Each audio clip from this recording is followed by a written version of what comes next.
would be willing to put some of these ideas in the Google Doc, which Ruchaita and I will then share with everybody. Does that, people okay with that?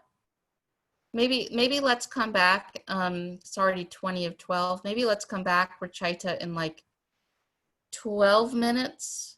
So we have a little time at the end just to report, because we end at 1, right? Okay, so let's do this for 12 minutes and then come back and just hear some of the high points or questions. Does that sound good? So Ruchaita, if you would send us back to our places. I will see you all in a moment.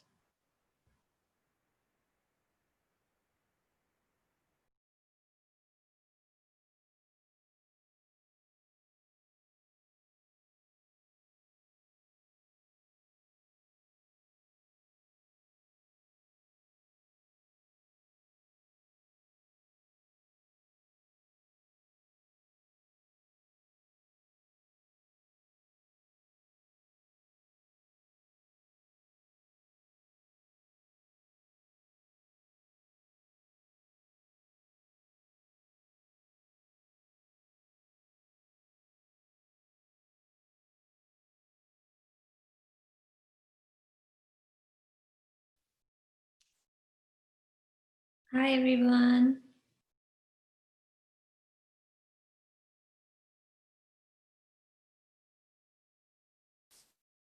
You are on mute, so I can't hear you.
Did you all get a disclaimer or a notice this time that I'll be ending the meeting soon?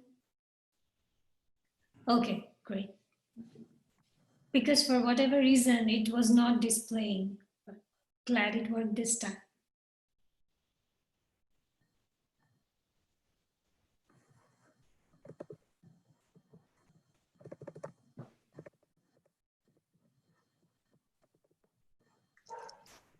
Hey, y'all, welcome back.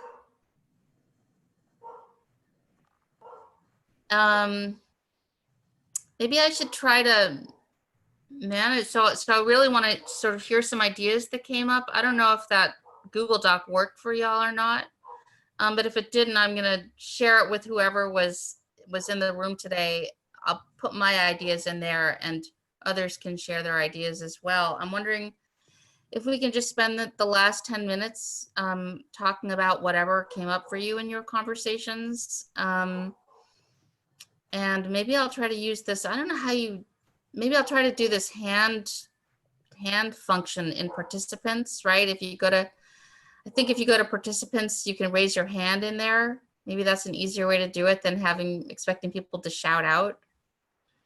So see if I can they could also use reactions or, I mean, for questions or comments. Right, that's true. Yeah. Rachel, would you moderate this part? Because I'm like, I seem to be a dummy when it comes to moderating this many people in a Zoom session. Yes, I'm checking. My eyes are there. So can we hear from a group who came up with, who had some other ideas that might be fruitful in this moment?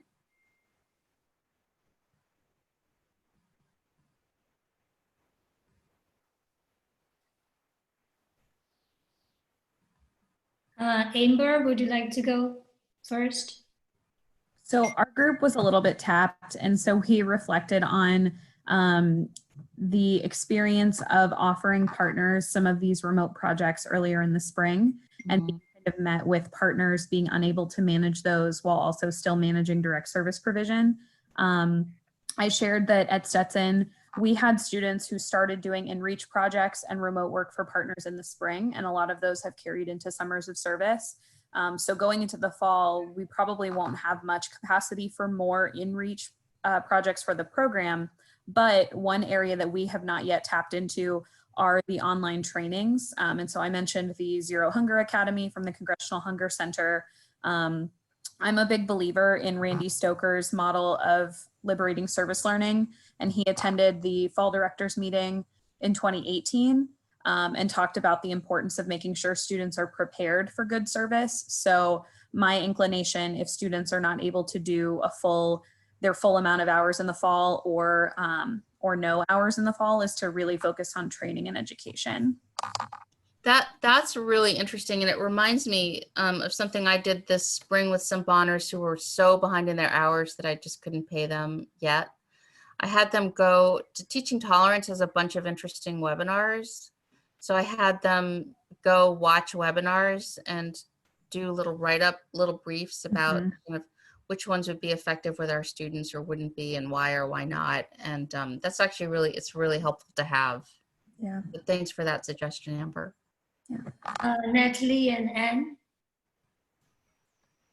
Oh, hi. Yeah, so in our group, and I just realized that it was Stetson and Amber just talked, but she talked about doing a lot of marketing, which I thought was really interesting. So some of that in reach, but reaching out to high school programs that have leadership programs and building those connections to feed into Bonner recruitment. And so spending some time really working on that to build up your program in the future. And then I also thought in our group, it was really interesting. We talked about, obviously student voter engagement and education is important, but also local government connection could be really beneficial in the fall. Cool. And will you go next? Sure. In our group, Cindy talked about, and I realized this wouldn't be possible in every single geographical area, but using the summer to make in-person visits to community partners, both to have a conversation face-to-face about their needs and their capacity even to have students or what to work on, but also to assess their physical space, because a lot of our campuses, I think, will probably be more strict and have more safety guidelines in our surrounding communities. And so a partner might say, oh yeah, it's safe, just send them on. But our campuses may have stricter guidelines. And I just thought using the summer for those in-person visits is a great idea, both to continue to build personal partnerships in a world where we're so sick of screens, but also to get that information. That's great. One thing that we're going to do, and I forgot to mention this, but I'm also hoping it's going to be fruitful this summer, is we have a couple of buckets of small amounts of money to actually stipend partners right now to have conversations with us about what might work going forward in the fall. And we actually asked our dean of faculty to give us some money for that, and it's not a big amount of money, but it seems like, particularly in this moment where we're leaning heavily on partners when they're already feeling so stressed out, even nominal stipends might go a long way towards making them feel more interested in having these conversations with us. Did other things come up in your groups that seem like they would be good for the wisdom of all? Yeah, feel free to unmute yourself and share. We have 5 minutes left.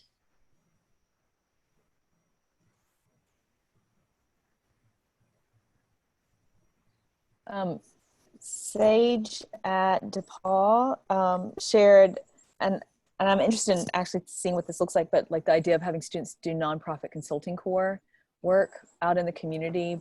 But again, I don't know like the details of what that, what kind of consulting they do, but they're being trained for that. Oh, hi, I'm Sage. So basically, and there's other people on this call if they want to tap in, if they're brave enough. Basically, we do like what I'm specifically doing is like social media communications to parents and local businesses for an after school program. Other people are doing volunteer management. Other people are doing development for a nonprofit. So just kind of simple things that we've been doing as a Bonner program that they found ways that we can put through into the summer. And the goal is, I think for them and what they've talked about is that this will kind of be a pilot for what could be possibly an outcome in the fall. So that's kind of it. Yeah.